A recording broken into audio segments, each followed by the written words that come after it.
I wouldn't say forced, I was compelled to, in the sense that I knew that I had a problem, I didn't know what to do about it, and someone suggested that I take this route.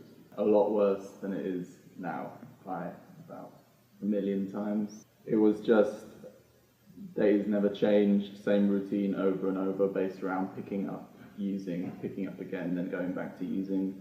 Sleep patterns were completely rubbish, and just no motivation to do anything else. I thought that all of my friends were using exactly the same as I was, but then I did realize that that was just on the surface, whereas I used by myself a lot more than any of them did.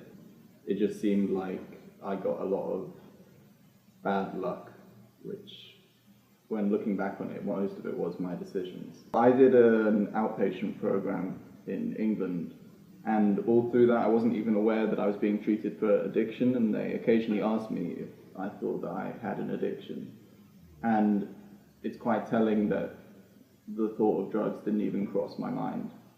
I would say anything, I'd say games, TV, sleeping, but the thought of drugs just never popped into my head, so obviously my denial was quite strong. All the way through that, I just didn't grasp it at all. I mean, they told me I had to stay clean, which I didn't really even understand that, so told me from drugs and alcohol, so, but then again, I did use every single night throughout the 3 months of that whole thing. And it got worse and worse and worse, even when I was doing that, until I eventually dropped out, so I didn't really put any effort into it. I think I needed a lot more monitoring than outpatient could provide, and I needed primary care where it is complete social lockdown, sort out myself before I bring in outside influences. The fact that they told me it was in South Africa appealed to me because it was a complete shift of where I could be and what I could do. So I just don't associate this place with using, which helps me a lot. It was a very gradual shift, I didn't really notice it.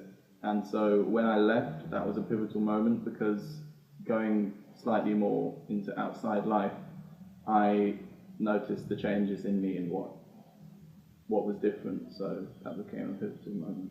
The only influence I had around rehab or NA or AA was from one of my friend's dads who was alcoholic, and that's about all I knew.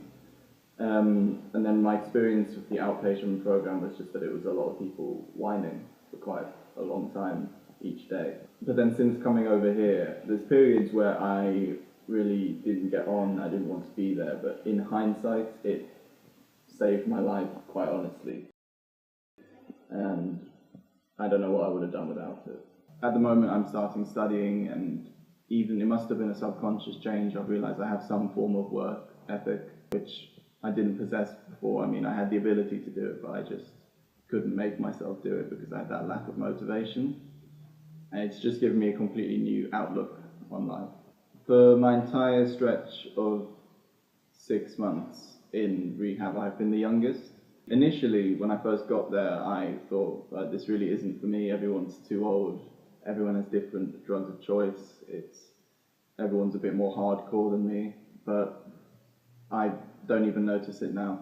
Don't compare yourself to how your friends are using, because obviously if you're considering treatment, the impact on your life has been a bit different to theirs. And it's not about the amount you use, it's about the impact it has. I mean, an addict could mess up their life with very little using. Even an addict not using can go downhill. Just completely take it independently from anyone you know, just how it's affecting your life. And if you have the opportunity to go, and any single part of you wants to go, even if it's 10% of you wants to go, then that 10% is probably the bit you should listen to. So just take the opportunity.